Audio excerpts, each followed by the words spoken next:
Hello, everybody, and welcome to another episode of the Faerie Conclave. This is episode 111. I'm your host, Alec. My pronouns are he, him, and I'm super excited to be joined by an extra special guest. It's Nexy. How are you doing today, Hello. Nexy? I'm doing great. How are you? I'm doing great, too. I'm so glad that we could come together and make this work. We hung out. Thank you for having me. Yes, yeah, of course. We hung out a little bit in MagicCon Chicago earlier this year, and I had always gotten really good, positive vibes from you online. And then I was happy to discover that that's exactly how you are in person too. So yeah, after that, I was like, I need to make sure that we can get Nexy on for an episode. Well, thank you. I try to be just my chaotic self, just online and in person. So you get what you see. See what you get. How does that saying go? Yep. Nope. Whatever. I don't know. Yep. That's it. Yep. That's how we're starting this off. Yeah. Perfect. Flawless. No notes. Before we get any further, will you go ahead and introduce yourself to us? All right. Well, hello, everybody. I am Nexy. My pronouns are she, they. I'm most known, I feel like, for being the bulk goblin on Twitter. I have a gnarly, massive magic collection that is unsorted, unfortunately. But yeah, I occasionally do Twitch streams. You'll find me doing some content that's just generally in the nerd space. I've been making a lot of D&D content recently too, which I'm very excited about. But my main thing is magic. It's super, super fun. I'm just a hoarder for magic. I love it. And I wanted to ask you about the bulk goblin thing because so do you go out and find it yourself to kind of store it for later, or do people send it to you, or both? Both. It started with when I first got into magic. One of my friends who I used to be a co-host on his podcast, he gifted me just this whole bulk lot of cards that were from several years before I had started playing. They were mostly 2010 to 2015 cards, and it was probably 5,000 cards. And ever since then, I was just I am in love with the art. I'm in love with the flavor text. I'm in love with the story of magic. So I just want to collect everything. And it started spiraling a little bit where I was just I'm going to take anything and everything. I went to Magic 30 and I saw so many people doing those limited events, and they were just throwing away their cards or putting them in the recycle bins. And I was no, I will give these a home. And so I would go around conventions and I would pick up all of the cards that people would leave on tables. And from there, I opened a PO box. People were sending me draft chaff, and it just became a whole thing. And now the collection has grown to probably close to 250,000 cards. Whoa. Yeah, it's a lot. I love that so much, though. It's it shows that you have a lot of respect for the game and the cards. You're not just oh, this isn't worth money, or it's not good, playable, quote unquote. And then, and you don't just leave it behind. You're no, each card has significance, even if it's not one of those things. It still has cool art and effects. Yeah, and I really like that you care about that. Yeah, the biggest thing was when I was going through that very first bulk lot, there were some cards that really stood out to me. One of my favorite cards of all time is Voracious Null, which I can't even tell you what it does, but it just has the coolest artwork, in my opinion. And that card sparked something in me where I was I just want to be a mini art collector. I love getting to look at these fun little pictures of this high fantasy world, and they just make me so happy. And it's just grown so exponentially since that point. Ooh, okay. I'm looking at Voracious Null I just looked it up, and this is exactly the kind of art that got me into Magic too. Is just It's very macabre. It's very like, Yeah. I don't know. There's just something like dark but like really beautiful about it. Definitely. It's And it's like, incredible. it's a little horrifying, but it's also like, it just encapsulates everything that's cool about Magic, is how you can have such striking artwork, and it's just on a common that is not very good. Yeah, exactly. I love that. But yeah, honestly, that's what gets most people into the game, I think, is they open some booster packs and see all of the, like cheap commons that are worth 5 cents each that have incredible artwork and just look cool. And that's what brings you in. So yeah, I love that you've kept that up. Yeah, it's just like been one of the main things that's really held me so close to Magic, was seeing that artwork and seeing like, the previews of new sets that are coming out and being excited for like whatever flavor there is. And I even like theorize certain things too, where it's like if we have like a Universes Beyond, when we got that Lord of the Rings Universes Beyond, I was making up so many like, well, what if there's this kind of card with this flavor, because it would be funny and it would fit. And it was so cool seeing some of those predictions come to life, and it's really like held me into this game. Yes. I think the Lord of the Rings set was one of the, I mean, I'm pretty sure it's the best selling Magic set of all time, like numbers wise, but I have I've talked to so many people who started getting into it because of that. And I think that's a huge part of it. You're like, if you played Magic before, you're like, what would these characters do in Lord of the Rings if they were on Magic cards? And then seeing it in real life is just so cool. It's like taking characters from these different IPs and being like, but what would their color identity be? Yeah. Like, it's such a fun conversation to have. And so like I love just the flavor of Magic. And so going back and seeing like old cards and old like mechanics before they even had like keywords or anything like that, it was just so cool to see. So that's where a lot of my love of Magic comes from, is seeing like the history of it. And I bet you see a lot of that history when you have so many random bulk like cards to sort through. Because everyone gets rid of those, like you said, like there's the cheap 5-cent commons that nobody cares about. They don't do anything really mechanically. But I look at those cards and I'm like, but look at the art, look at the flavor text, like it's so fun. And you never know, like people have pet cards for a reason. Yes, yeah. And you never know when you might need some of those cards too.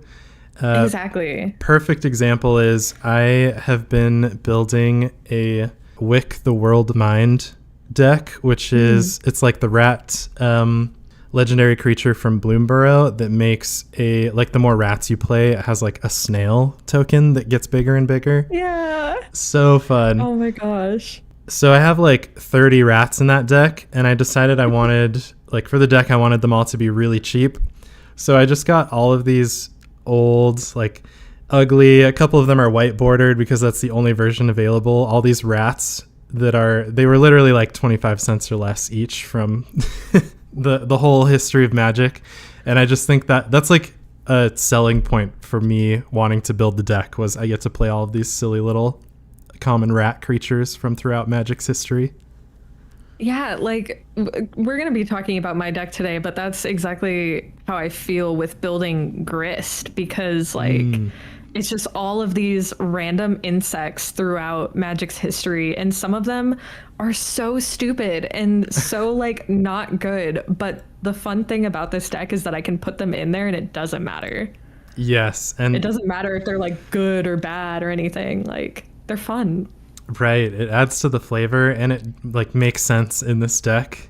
So good. I love it. Nice. Okay, I can see us starting to get into this deck, which I'm so excited to talk about.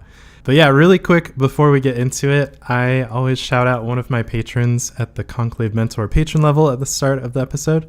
So this episode will be dedicated to KG. Thank you so much, KG, for being a patron. Woo!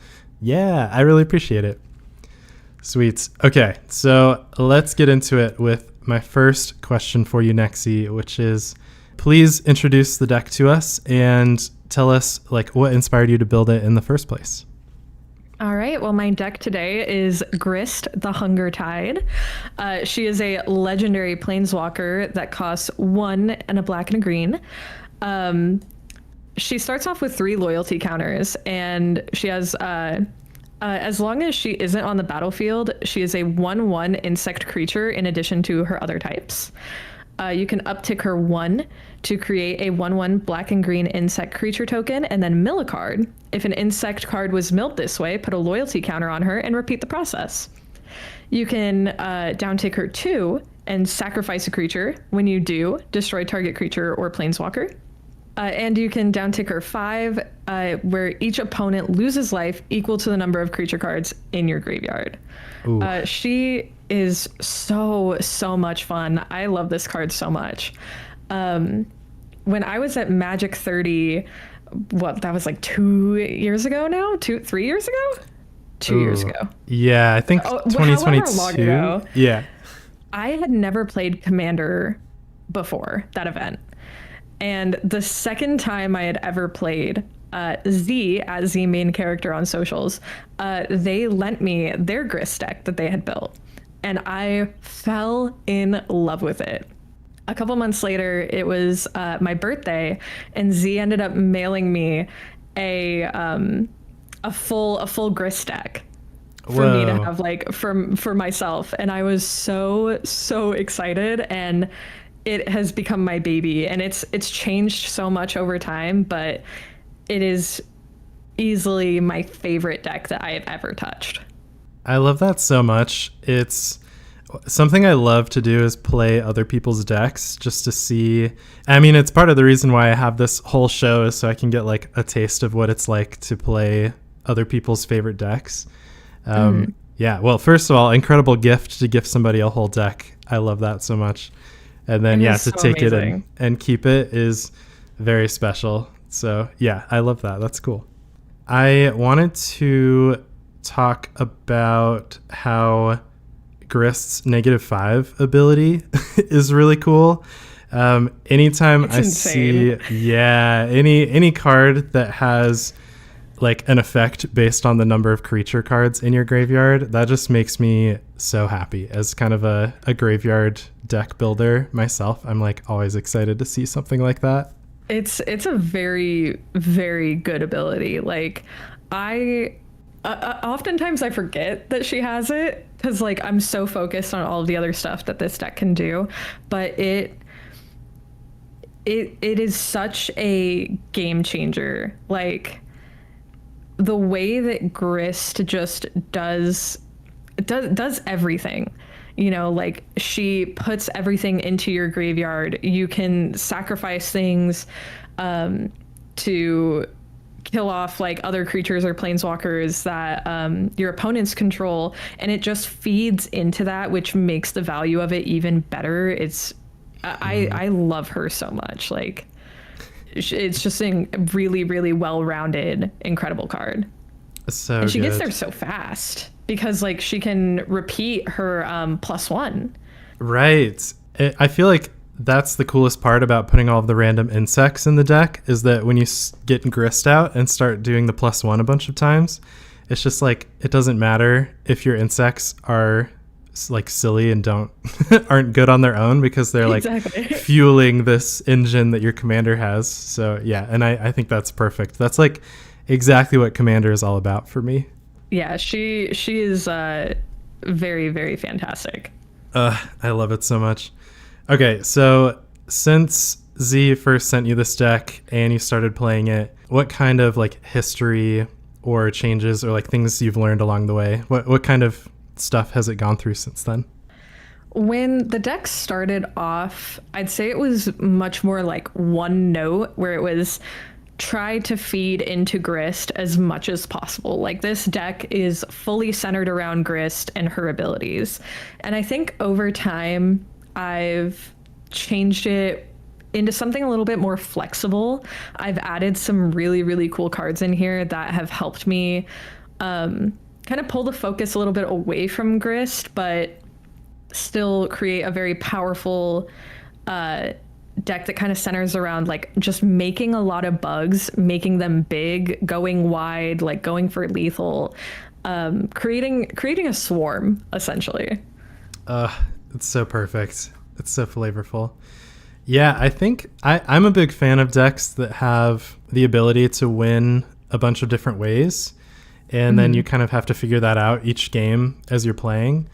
And yeah, I'm seeing a lot of cards in here that could help with a lot of different types of avenues, like a Scoot Swarm for sure. Just like going wide absolutely. with that is not the hardest thing to do and feels very thematic to the insect swarm. Yeah, and there's like several insects in here too that just create even more like saber ants who whenever it's dealt damage, you put that many 1/1 green insect creature tokens into play. Ooh, so or good. yeah, like using that as a chump blocker against something massive, it's so good. It is so good.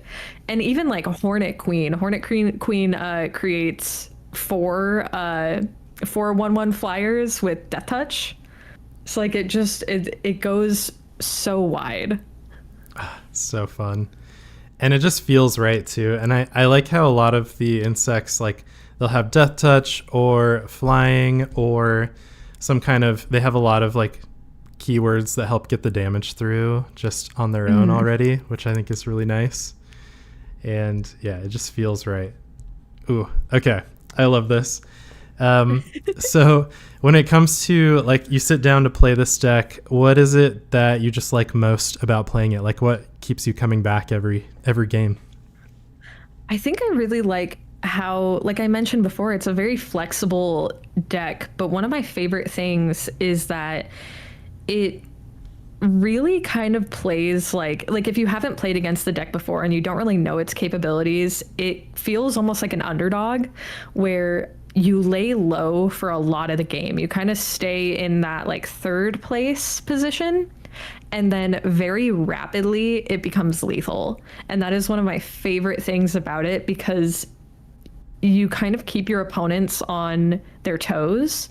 Like they don't know when you're going to be able to like swing in for lethal or like have certain abilities or make your bugs big. Like there's so much that is unexpected about this deck that I love.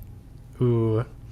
Yeah, and I think it's cool that Grist feeds into that so well, because you never know what cards you're just going to be milling into the graveyard, and a lot of these cards care about things in your graveyard or like can do stuff from your graveyard. And absolutely. But you don't know what it's going to be because you're just flipping over whatever's there.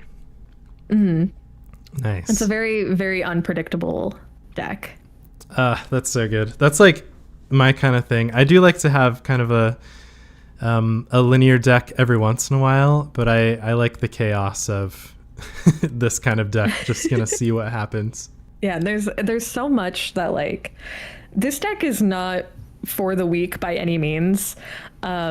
This is like there's a lot to keep track of during all of this. Like you said, there's so many cards that have so many different like abilities, and they count towards like things that are in your graveyard or anything like that. And so like there's a lot going on, and that's what I think is so fun. But it doesn't feel like a solitaire style deck, if that makes sense. Gotcha. Like it still has like a good amount of like interaction, and it pays attention to other things that other players are doing as well. Yeah, I think it's kind of a fine line there where there are decks where you just kind of take your turn without caring about what anyone else is doing, and it might you might be doing a whole lot of stuff, and then not as interactive. But I don't think insects are really known for going that direction with things like like how many insects are there that just blow stuff up? At least a few. Like the caustic caterpillar. Absolutely. There's several. Yeah, and that's kind of something that I have been trying to do more in my decks, is just have interaction that feels like thematic to what the deck is, but still does something with my opponent's boards, because that just makes things a lot more interesting during gameplay. But I still want it to feel cool, like it makes sense in the deck, you know? Absolutely. Okay, so tell me about some of this deck's like weaknesses that you have to think about while you're playing it. The biggest weakness is graveyard hate for sure. There are some things that I can do to avoid graveyard hate in this deck, but it's still very, very vulnerable there, and I need to find some ways to kind of tighten that up. But it is definitely rough. It's been something that I've like had to deal with in a couple games where it just totally shuts things down. The deck is also, while there are a lot of insects in here that are flyers, it is still pretty vulnerable to flyers, especially in early game, because there are some that like a lot of the flyers just cost way more. Like it's hard to get them out. It's not enough. So flyers, ironically, like birds picking at insects. So it's difficult there. And exile board wipes, especially like if you hit me with like a farewell, then I just can't. Yeah. It's nice that Grist can survive and even build up from just a regular board wipe. But if I am faced with exile board wipes, that is basically game for me. That makes sense. And I think this is something, I'm not sure if I've really ranted about this before on the show, but definitely in my in-person play group, we talk about this a lot, where I really like targeted graveyard hate, like a scavenging ooze is just perfect for me. Or even like a Bajuka Bog, something that just exiles one person's graveyard, I think is totally something that people should be playing. Absolutely. As a form of interaction. But when it comes to like farewell or any of the board wipes that just happen to randomly kind of exile graveyards, I feel like that will just inadvertently cause a lot of issues for some players. And maybe I'm just speaking because I'm often a graveyard player as well, but it just feels so bad when I have like 5 cards in my graveyard and I'm like, ooh, I might be able to like bring this one thing back so I can kind of get back into the game, and then just my graveyard randomly gets farewelled or something. It's such a brutal card, and like there's no hate to anybody who runs things like that, but I feel like not enough people kind of read the room with those cards. And they just slow the game down so much, in my opinion. A little too much, in my opinion. Yeah, it's I think the category of board wipes is a really interesting one to think about, because board wipes like that like slow the game down so much that I just sometimes don't want to cast them. But I do understand some play groups that like farewell is the only thing to answer your friend's blah blah blah deck, you know. But just like in general, and with people I don't know, there are other types of board wipes that I prefer a lot more, like that bounce everything back to your hand, or the board wipes that like give you some kind of advantage that like they probably cost 5 or 6, but they'll, like the new one from Bloomborough lets you keep your like largest or best creature and kills everything else. So stuff like that I just think are more interesting and kind of progress the game forward instead of taking it back, if that makes sense. Absolutely, because you're just hitting like a rewind on it, and it's really rough depending on what stage of the game you're casting it. Like I don't know. I'm not enough of an experienced player to really be speaking like I know everything about this, but it's definitely like I've sat in games that have gone on for like I've been in 4-hour-long Commander games because of stuff like that, and it's just not. It's not my favorite thing, and I think that people just don't fully know when to cast them. I understand that like against my deck it is a very good play for sure. But if I'm playing anything else, it's just not the time, I guess. Yeah, no, I think that makes sense, and your take on it is totally valid too. I do think that it's like a tricky conversation because every play group is different. My play group, and mine in-person one, we usually play once a week. and we can only play, after work for like 4 hours because we all have jobs to get up for the next day, and so like getting together is already pretty difficult. So if we're only getting together for one game that drags on, it's like, I don't think that's really going to work for us. So yeah, for sure. We definitely have a, like, after a certain hour, board wipes just don't really happen. We kind of let the game end if there's not a clear, like, if this board wipe isn't going to help me win the next couple turns or something. So if I'm playing with people for the first time, or like people I don't know, I will definitely try to, like you said, read the room about it a little bit more before I full send any kind of board wipe like that. Everything's so different. Like, there's so many different styles of decks that you can play against. So it really just depends. Totally. Yeah. And to kind of circle back to Grist, I do think there are going to be points where if I were playing against you and I had the opportunity to exile your graveyard before you -5 me, it's probably a good idea to do absolutely. that. That is fully justified. That is 100%. Like, and also with what Grist does, I deserve it. I definitely deserve it. I love it. Okay, so I want to get more into some of the specific card choices that you have in this deck. So do you have any like notable cards that you'd like to shout out that you love that fill kind of specific roles here? Yeah, absolutely. There are a couple cards that kind of fill similar purposes. A couple of them being those like recursion cards like Grave Purge, Forever Young. Those are such key cards in the deck because if you can stack up the top of your library to be able to uptick Grist and just hit like 10 insects in a row, you're building up your board, you're making Grist huge to where, like, if you ult her, she's not gonna be vulnerable to any attacks, So cards like that are so crucial to this deck. Another one I have is an honorary insect is Angel of Suffering, who is a 3 black 5/3 with flying, and it says if you would be dealt damage, prevent that damage and mill twice that many cards instead. It really feeds into some of those other cards that rely on you having a lot of creatures or just a lot of cards in your graveyard, period. And it helps me with not dying to damage. Like, it helps me stay alive for a little bit longer to like find answers if I need it.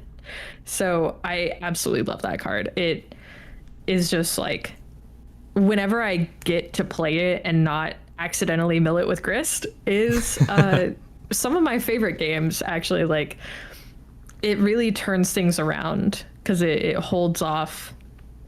It holds off on my own like demise. Sometimes it kills me because I mill myself out, but we all have to learn from our hubris. For sure. And I think it's worth the risk too. Like, it really is. Every game I've had Angel of Suffering out on the battlefield, like mine or my opponents, it's so funny because it kind of warps the game around it, because everyone's like, well, I can deal 10 damage to them, make them mill 20 cards. Like, is that worth it, or do we want to wait? Yeah, and I kind of love that gameplay. Do you remove it? Do you not? Like, it really changes depending on who you're playing with and just the current state of the game once it's cast. Like, it's such an interesting card to throw in here. Yes, agreed. Next up, I have Mazarek Crawl Death Priest, who is a 3 black and a green for a 2/2 flyer. And he has, whenever a player sacrifices another permanent, put a +1/+1 counter on each creature you control. That card is just insane, and I love that it's not one-sided. I love that it doesn't matter who's sacrificing what permanent. Like, if you sack a clue, if you sack a food, a treasure, anything, like, if I'm sacking my own bugs, like, I don't have to rely on having my own sack outlets for him to be beneficial. So good. I have a really fond, like a soft spot for Mazarek because the Marin Precon that he originally was printed in was the first commander deck I ever played. And that's awesome. Yeah, and it was definitely like every time I got Mazarek out, it was just unstoppable back in 2015. It's so good. And yeah, and I kind of forgot about him for a really long time. But just like you said, I think now that we have all of these little artifact tokens that sacrifice themselves, all these like little things that people are doing, that I think Mazarek really should have a 2024 resurgence in decks like this. Now that every other card creates like treasure. Yep, or exactly. Yeah.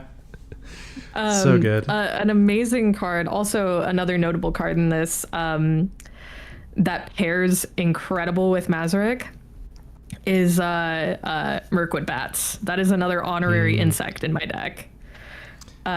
Just insane. Just such a good card in any deck that it's in, I feel like.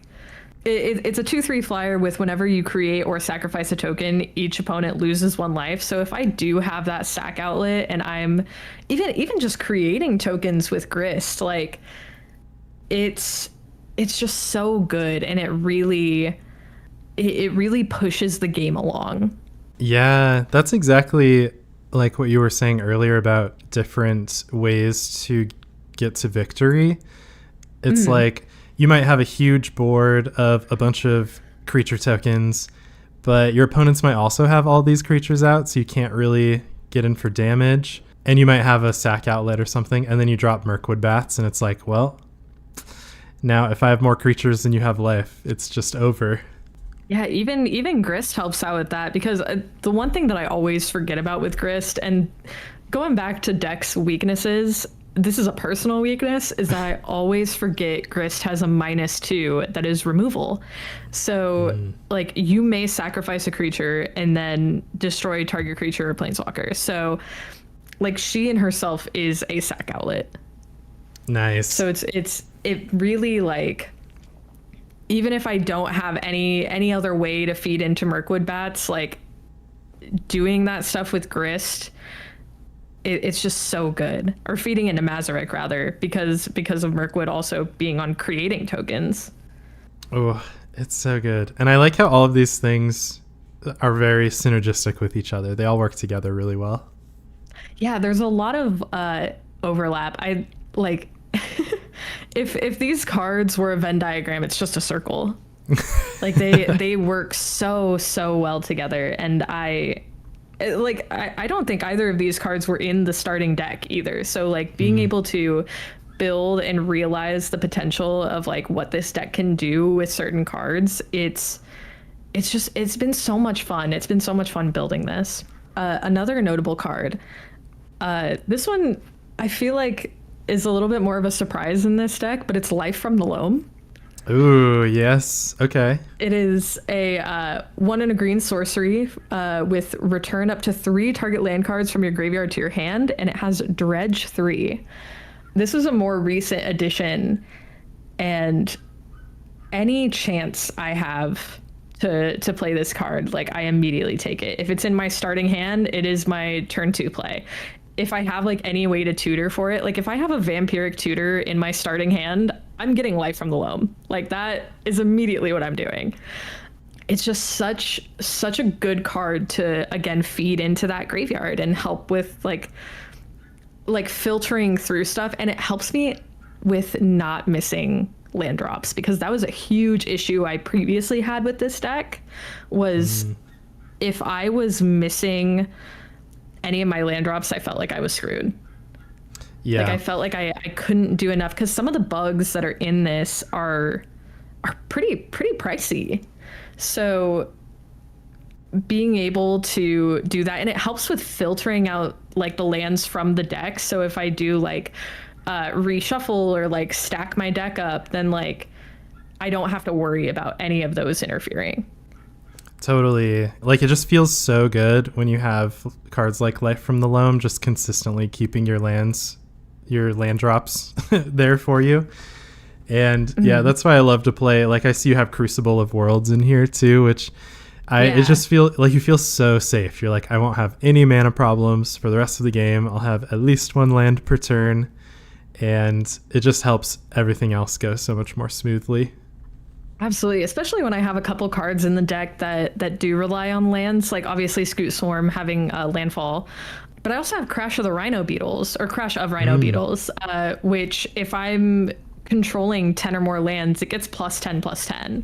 So making sure that I'm not missing any of those land drops and being able to just have all the forests and swamps that I could ever wish. Yes. Then I can just have this like massive, this 15/15 trampler on my side. Like it's such a good piece for this deck. Not one of the notable cards, but it's definitely like a bomb in there. That's kind of one of those cards that is just like so silly and so green, but it's just like you're gonna smile when you play Crash of Rhino Beetles. You just know. Absolutely. It. It's just so good. It's so good. We have one more notable card. Probably the best card in this whole deck is Zask, Skittering Swarmlord. Ooh. He is 3 green for a 5/5, and he also helps with the land situation because you may play lands and cast insect spells from your graveyard. Whenever another insect you control dies, put it on the bottom of its owner's library and then mill 2 cards. And then his last effect I don't really play as much. Like, it very much depends on the game, but you can pay 1 and a hybrid green-black for target insect gets +1/+0 and gains Death Touch until the end of the turn. He is easily like the most important card, I'd say, in this whole deck.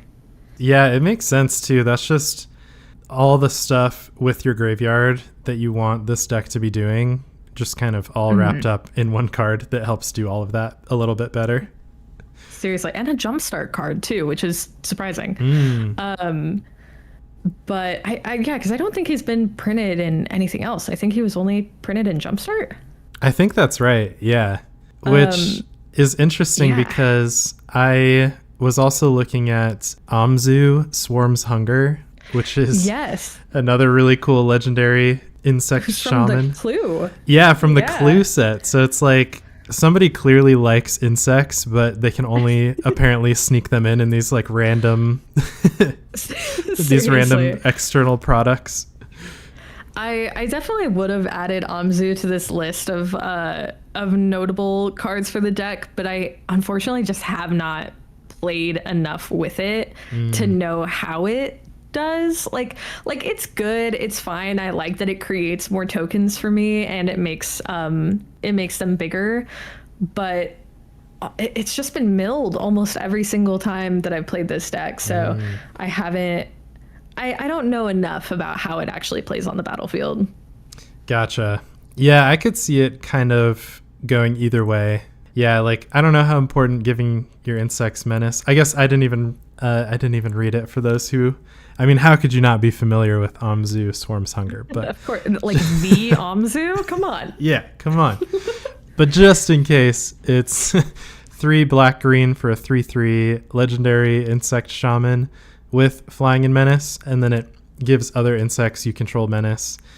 And then it says, whenever one or more cards leave your graveyard, you may create a 1/1 black and green insect creature token, then put a number of +1/+1 counters on it equal to the greatest mana value among those cards, but only once each turn. It is nice that it's not just once your turn, because I do have another card in here that does almost that same thing where it puts a I'm forgetting which card it is, but it puts a 1/1 green insect on your battlefield whenever a creature leaves your graveyard, but it's only once during your turn. And I'm considering taking it out, but Amzu is okay. I think it really depends on what the current state of my board is that I would really care about my insects having menace. Like if I'm doing the whole thing with Mazurek and I am putting +1/+1 counters on all of my insects and I'm making them huge, then it's absolutely great to be able to like swing in with, like, it almost turns the deck into more of an aggro deck. Ooh. Yeah, I could definitely see the Menace. And with a lot of them having Death Touch too, I think Menace and Death Touch is a really nice combination to help. Yeah, if you're trying to go wide. So yeah, I could see it going either way. So keep me updated on when you get to test this card out for real. Hopefully someday. Yeah. But yeah, that is I think that's it for my notable cards. Nice. Those are the real like key pieces of this that I think really change the direction that the deck goes, which is interesting. Gotcha. It's kind of like if you are able to get these out, that tells you, it gives you like a path to victory to kind of follow based on absolutely what you have. Cool. Yeah, I like that. And it's really good to know which cards in the deck are there for that kind of thing. One that I wanted to shout out at some point, so now seems like a good time to do it, is Giant Ataphage, which has got to just be like one of my favorite silly cards of all time. It's so good. It's seriously so good. Just good. Being able to create copies of it, like it's, for those who don't know, it's 5 and a green for a 7/7 trampler, and whenever it deals combat damage to a player, you put a token onto the battlefield that's a copy of it. Ooh. So you're just like getting all exponential growth of these 7/7 tramplers. It's gnarly. It's a brutal card to go against. I had my my boyfriend playing this deck against me. I was playing recently. I got a Krenko deck for my birthday this year, and I was playing Krenko. My boyfriend was playing my Grist deck, and I don't know how I managed to survive, but he had several of these things on the board, and it was disgusting. So good. This is a card that I've often tried just throwing it in decks to see what it does.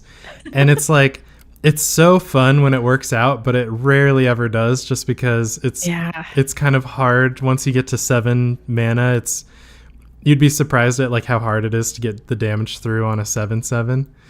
But I could see in a deck just being removed. True, yeah, that too. Especially the first one, because people, like, once you hit once and you start making tokens of it, it's like hard to stop after that. So yeah.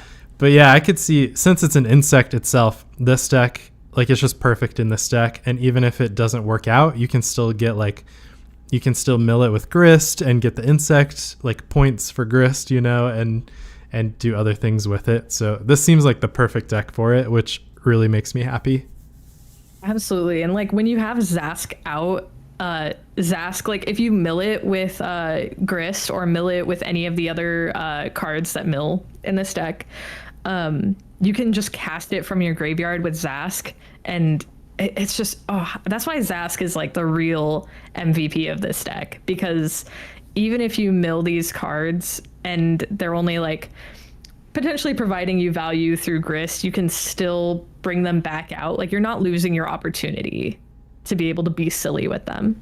Yes, and that's what we're all here for, is to be silly with cards like that. So we went through a lot of the cards that I think could easily be the MVP or like the most synergistic card in this deck. But if you had to just pick one, which card do you think that would be? Oh, absolutely Zask.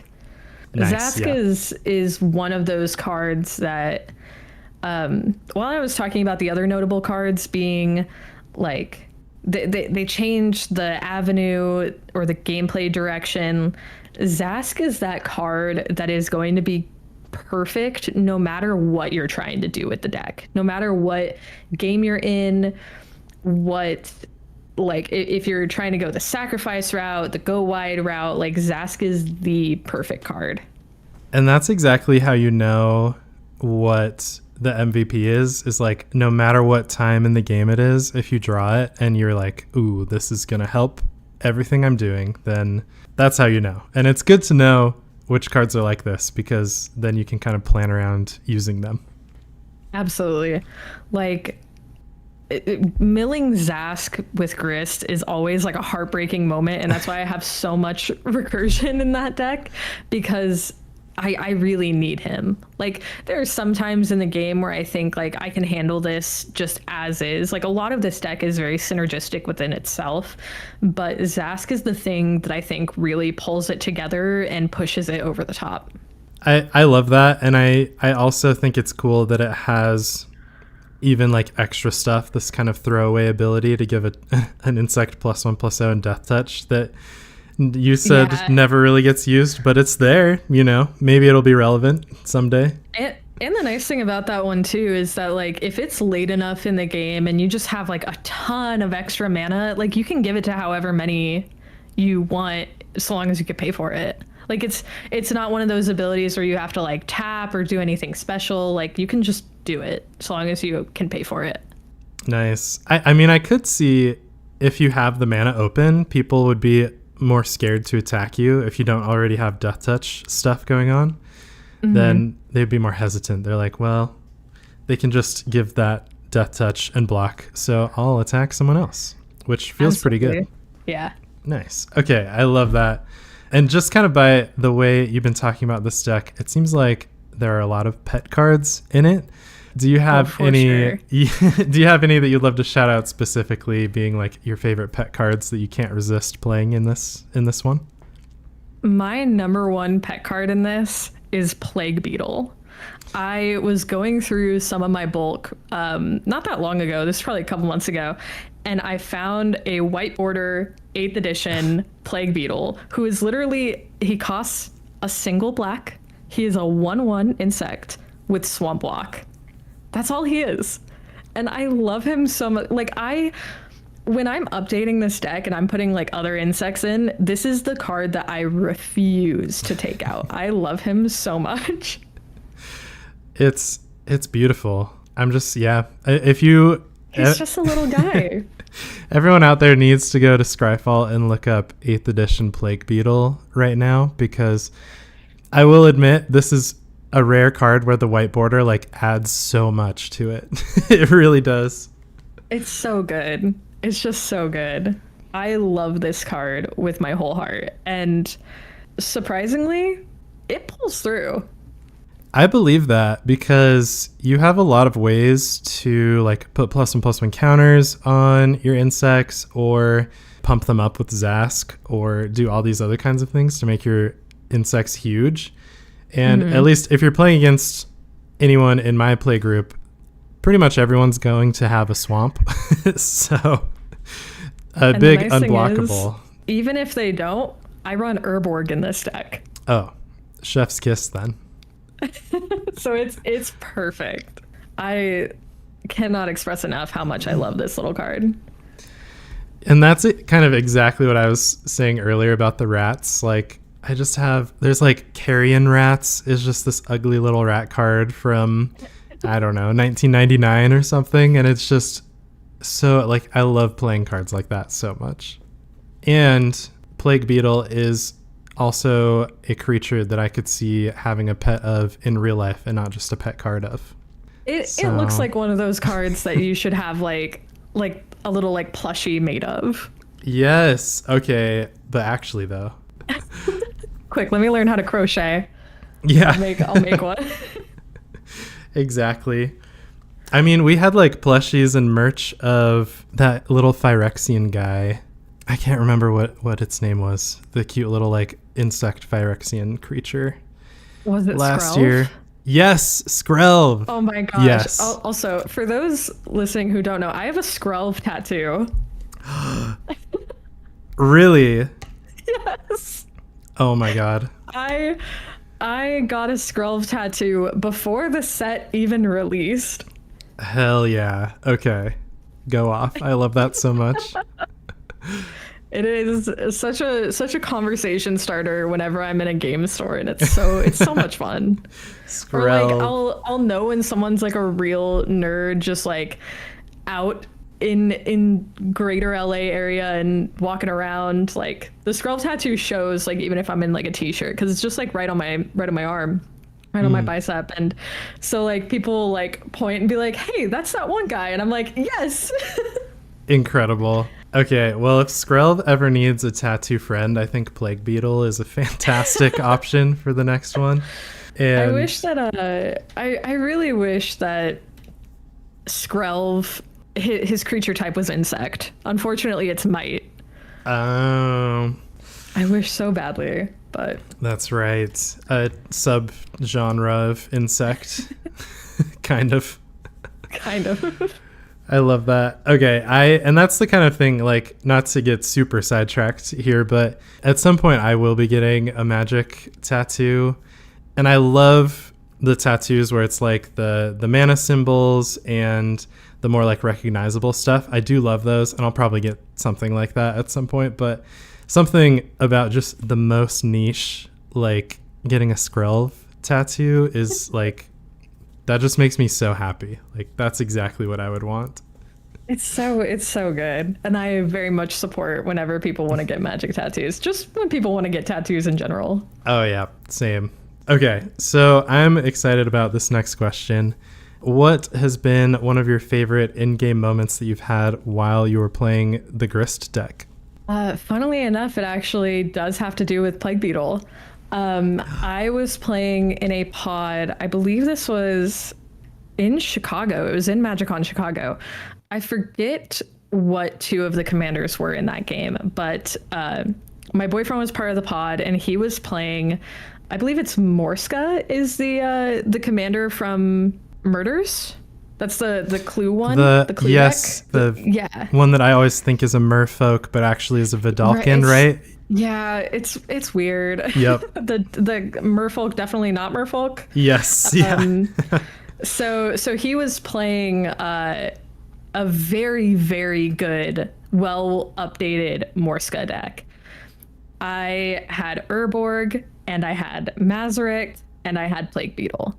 That whole thing turned into, whenever he was sacrificing his clues, I was beefing up Plague Beetle, and I was swinging in. At the most, I got Plague Beetle to be a 13/13 unblockable. Wow. And that is my favorite moment with this deck, because it's just like when your pet card is able to like do the thing and it does it well. Even I don't think I ended up winning that game. I truly don't know. I was just so happy that Plague Beetle was honestly just living his best life, doing all of that damage, especially when I originally put Plague Beetle in this deck and my boyfriend was like looking over the deck list. He was like, I don't really know if you want this card in here. So being able to swing at him with a 13/13 unblockable felt so good. It really fueled my ego. Yes. It was such a good I told you so moment. Incredible. Yeah, that's exactly, like, I want Commander to be a place where stuff like that happens. Like, that's what I'm here for. I want people to play their silly cards that when, like, if I were looking at a deck list, I might think the same thing. I'm like, what? Plague Beetle just doesn't seem like it can do that much.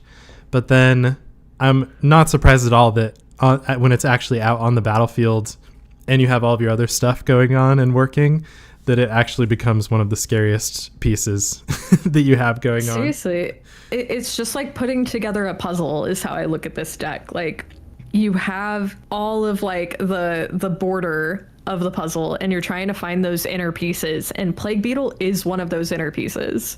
So it's like beautiful. The one that you find like underneath your chair while you're like searching for the final piece, and you're like, where is it? And it's there. Like, he's just a little guy, but he does the thing so well if you have the rest of it.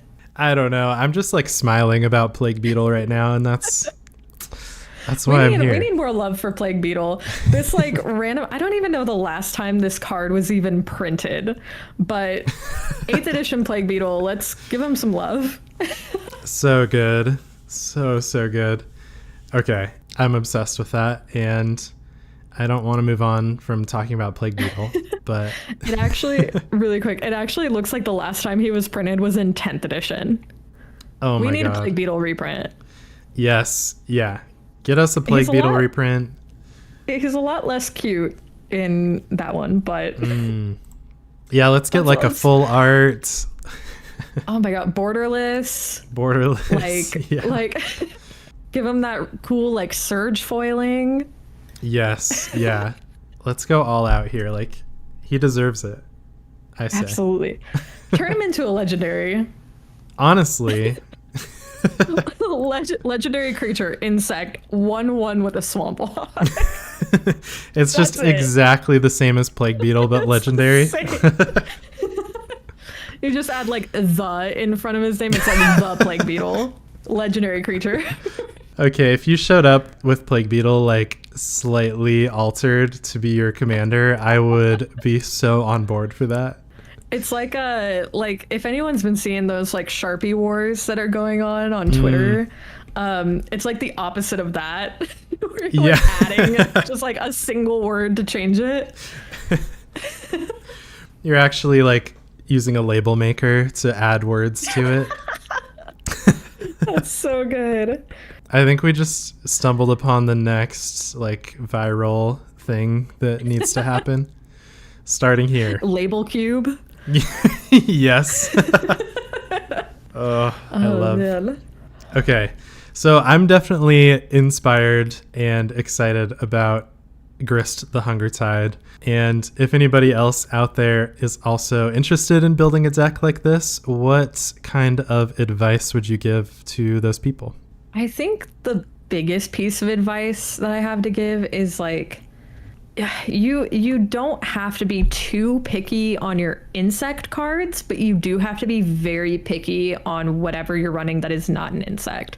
It's okay to have honorary insect cards here and there, like if you want to run like sorceries, enchantments, like any non-creature cards, like it's okay, but you have to be really conservative with it. You have to be very picky with the things that you're doing, because I think that a really good first step into building this deck is building it like how I previously had it, where it was that like one note style deck where it's just really feeding into Grist and then discovering how you like to play with it and building it from there, because there are a lot of options for insect cards. There's a lot of different things that you can do. So you can go in multiple directions with it, but you have to be very, very picky with non-insect cards. That is the biggest piece of advice for it. Yeah, that makes sense, because I could see, like, one of the things I like about this is black and green, and with Grist's -5 ability, you can really, like, you have a lot of options when it comes to graveyard stuff, because they're just colors that have played around in the graveyard since the beginning of the game. But yeah, I think that's important to keep in mind, is that Grist's abilities are fueled by having insects, so you want to make sure you actually are putting insects in the deck to make sure that part of it works. Yeah, there are some cards in the deck that are non-insect cards that I have never played. I've never gotten to play them because they're always milled, and so I have this hard time of deciding, well, do I want to keep this card in the deck because it just never sees play, but it's because I'm always milling it. It's just one of those things where you got to do a lot of testing with this deck, and a lot of like seeing how Grist's abilities are going to interact with what you have in the rest of your library. So if you're running like a few more instants or sorceries than like what my deck currently is running, then you're going to have a much harder time building out with Grist. Another piece of advice is you have to be very careful too with having enough of that recursion, because it's so easy to mill it. It's so easy to just not be able to use it. Like, it stings, pun intended, it stings when I have to mill a Grave Purge or mill Forever Young, Reanimate, Animate Dead, like any of those cards that I have. It sucks. It really sucks. And that's why I have so many of those pieces, but most of those non-insect cards are going to be those pieces. Gotcha. So that I don't have to worry about like that being my only opportunity, you know? Yeah, that makes sense. And I like that you have some cards in here that kind of help both ways. Like Dread Return is a classic that you can, like, if you mill it into the graveyard, it's like now it's still in your hand, like you can use it later from the graveyard. Yeah, absolutely. Yeah, and then you definitely have backup plans like Bala Ged Recovery can get any target card from your graveyard, so then you can grab like one of the instants or enchantments or something if you need it. So yeah, I can tell you've had a lot of experience with this deck and have needed to like build it around like accidentally milling things that you didn't actually want in the graveyard yet, and then having to kind of work with that situation. Yeah. It's definitely it's been a long process trying to build out this deck and make it feel comfortable, I guess. Like if I'm milling those pieces, then not having to worry about it. But it's just taken a lot of fine tuning. A piece of advice that I have to, not necessarily with building the deck, but something that I feel like people don't pay enough attention to with it is you have a choice, like you definitively have a choice of whether or not you want to send Grist to the command zone when she dies or to the graveyard, because she is considered a creature in your graveyard. Well, she's considered a creature whenever she's not on the battlefield, which is why she can be your commander in the first place. But sometimes it is the right choice to send her to the graveyard and then just cast Reanimate on her. Like being able to pull her back from the graveyard with that kind of like style of recursion, it's something that I feel like people don't pay enough attention to when playing her in general. Totally. Avoiding that commander tax is really nice. Yeah, I'm always, it rarely happens, but whenever somebody is like, I'm going to let my commander go to the graveyard, I'm immediately like, sorry, what? What's going on over there? Like immediately I'm like, this is not how it normally goes. What's going on? Which is why I said like before, one of the things I love about this deck is that it really does keep your opponents on their toes. Like it is such an unexpected deck because of how many different things you can do with it. Sending your commander to the graveyard and reanimating it, that's ridiculous. Yeah. That's something really cool, especially for a planeswalker, like being able to do that. Right. Yeah, it's super unique to Grist. Yeah, and that's why, like, one of the cool things about it. And I do like how unexpected this deck can be. Like, when you use the +1 ability, if you're just going to mill one card and you'll hit a land, or if you're going to hit, like, 10 insects in a row, and then suddenly you have a 13 loyalty planeswalker. So, yeah. Seriously. A really cool deck, and I'm really happy that we had the opportunity to talk about it today. Yeah, thank you for letting me talk about it. Yes, of course. Before we kind of like wrap things up, is there anything that I missed or anything else that you want to mention when it comes to your Grist deck? Put Plague Beetle in there. Anyone who's building the deck, just put Plague Beetle in there. Just do it. I think that's all I gotta say. That's the message here. Just put Plague Beetle in. Yeah, I think that's the perfect takeaway message to end this episode with. Plague Beetle like belongs an 8-cent here. Card. Yeah. Everyone forgot about for the last 20 years, but seriously, it's time. It's time for it to come back. Nice. Well, thank you so much, Nexy. This has been an absolute pleasure. And yeah, I'm so happy we could make this work. And I appreciate you so much for coming on and letting me ask you a whole bunch of questions about one of your favorite decks. Yeah, thank you so much. It was very, very fun. Will you please let everybody know like where they can find you, and maybe if you have anything exciting coming up, you can shout that out too? Well, you can find me over on Twitter at NexusMTG. Most of my socials are just going to be at NexusMTG, except for Instagram, which that was stolen from me. So it's at nexus.mtg. But yeah, if you want to see some chaotic magic content or other random stuff that I post on there, absolutely go check it out. I will be at MagicCon Vegas too, which I'm very, very excited for, very much looking forward to. So if you see me, come say hi. Yes. Okay. I definitely will. We gotta play together. I need to play Grist against you so you can see it in action. Oh, I would absolutely love to do that. And I've got a whole bunch of graveyard decks that I think would be so much fun to play against it. Yes. Oh my gosh. as we wrap things up, thank you, everybody. Thank you so much for listening. I appreciate you so much. And I always shout out all of my patrons at the All That Glitters level at the end of the episode. Currently, I have one, and it's Jeff. Jeff, thank you so much for being a patron. I really appreciate it. And yeah, and thank you everybody else for listening. I'll catch you on the next episode.